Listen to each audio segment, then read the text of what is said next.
Les vraies voix Sud Radio. 3 mots dans l'actu, Félix, qui sont euthanasie, racolage et mère. Les députés votent ce soir sur les 2 propositions de loi fin de vie, l'une consensuelle sur les soins palliatifs, l'autre avec plus de suspense sur l'aide à mourir.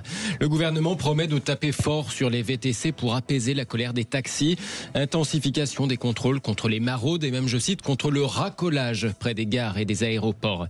Et puis Jean Tibéri, le dernier maire de droite de Paris, s'est éteint à l'âge de 90 ans. Il avait dirigé la mairie de la capitale de 1995 à 2001 entre Jacques Chirac et Bertrand Delanoë. Les vraies voix Sud Radio.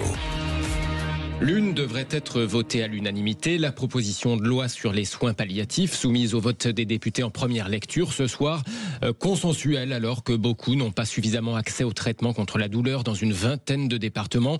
Consensuelle peut-être aussi parce qu'elle acte des grands principes mais peu de choses concrètes réellement nouvelles, disait ce matin le député LR et médecin Philippe Juvin sur Sud Radio. L'autre proposition de loi fin de vie en tout cas va connaître un sort plus incertain ce soir, celle qui porte sur l'aide à mourir. François Bayrou avait voulu séparer les 2 textes pour permettre aux députés de voter l'un, mais pas forcément l'autre. D'ailleurs, ce matin, le Premier ministre a fini par admettre que lui-même ne voterait pas pour l'aide à mourir s'il était député. J'entends très bien ceux qui disent « mais moi, dans mon état, je veux pouvoir accéder à la mort si je ne peux plus faire autrement ». Je comprends ça. Et il y a eu de très grands combats dans l'humanité pour tout ça. Mais simplement, ce que je veux, c'est qu'il n'y ait pas de détournement de la loi pour faire de ce qui devrait être un acte ultime, un acte normal et banal. Vous, député, vous ne le voteriez pas? Non, c'est pas ce que je dis. Ce soir, je veux dire. Tel qu'il est aujourd'hui, non. Je pense que ce soir, je m'abstiendrai, oui. François Bayrou ce matin chez nos confrères de BFM TV alors que les députés doivent voter, ça pourrait arriver d'une minute à l'autre, en fin d'après-midi sur ces 2 propositions de loi fin de vie. Oui, ouais. Sylvain, oui. monsieur. Moi, je pense c'est un sujet éthique. Il faut juste rappeler que si François Bayrou ne le vote pas, c'est parce qu'il a aussi des convictions spirituelles, des convictions de croyants. Il l'a toujours dit, d'ailleurs, il l'a affiché, et qu'il est inscrit effectivement dans la religion juive, dans la religion catholique, que on ne doit pas effectivement provoquer la mort, parce que la mort était une installation. Voilà, c'est quelque chose qui est de l'ordre du divin. On est confronté véritablement à un sujet de société sur lequel on voit bien les limites finalement des croyances des uns et des autres.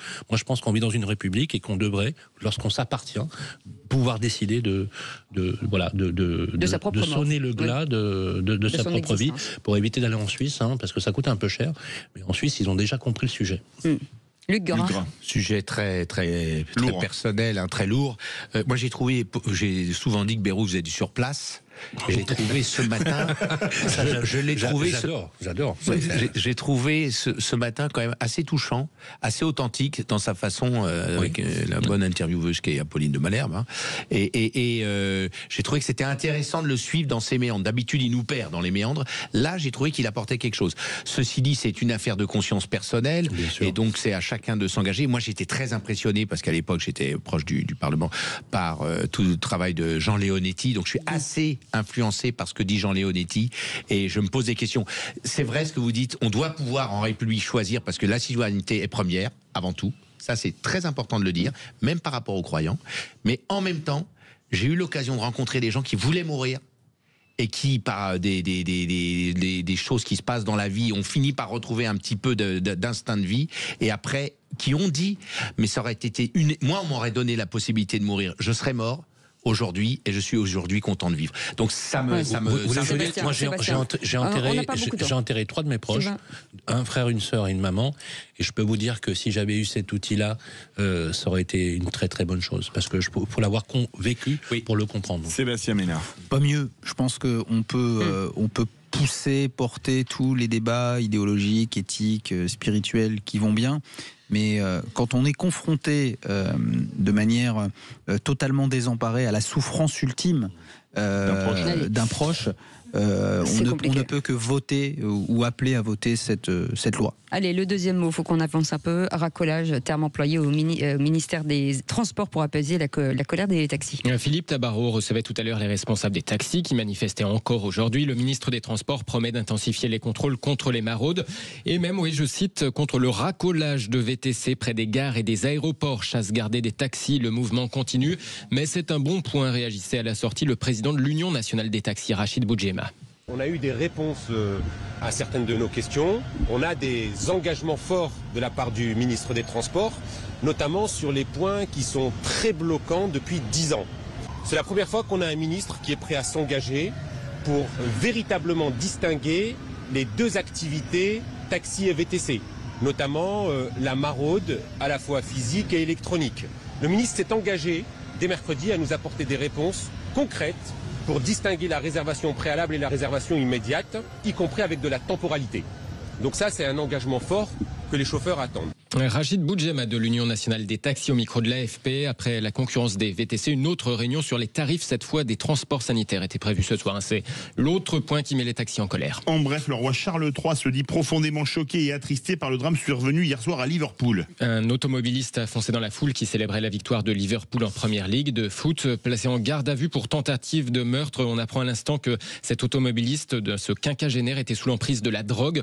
En tout cas, 4 enfants figurent parmi la cinquantaine de blessés. L'un d'eux reste dans un état grave. Selon le dernier bilan des services ambulanciers, il y avait encore 11 personnes hospitalisées cet après-midi. Et puis le troisième mot, maire. Jean Tibéri s'est éteint à l'âge de 90 ans. Dernier maire de droite de la capitale, il avait succédé à Jacques Chirac à la mairie de Paris quand celui-ci avait remporté la présidentielle de 95. Pour moi, en effet, chacun comprendra, un grand honneur que de prendre le relais d'un homme, au côté duquel, pendant 18 ans, j'ai parcouru le même chemin et dont j'ai été l'un des plus fidèles compagnons. Un mandat municipal marqué par des tensions au sein de sa propre majorité RPR à l'époque, mais aussi par l'affaire des faux électeurs du 5e arrondissement. Plus de 3000 faux électeurs identifiés. Les gendarmes ont fait leur compte. Dans le 5e arrondissement, le fief de Jean Tibéri, une armée de fantômes a participé aux législatives de juin 97. Jusqu'en 1998, il y avait une famille de 4 personnes sur cette margelle. Les faux électeurs se cachaient un peu partout. Même cette entrée de parking a servi à en accueillir. Affaire des faux électeurs pour laquelle il sera condamné bien des années plus tard en 2013 à de la prison avec sursis. Il avait entre-temps perdu la mairie de Paris en 2001 face à Bertrand Delanoë du PS. Jean Tibéri était alors redevenu maire de son 5e arrondissement natal jusqu'à 2014.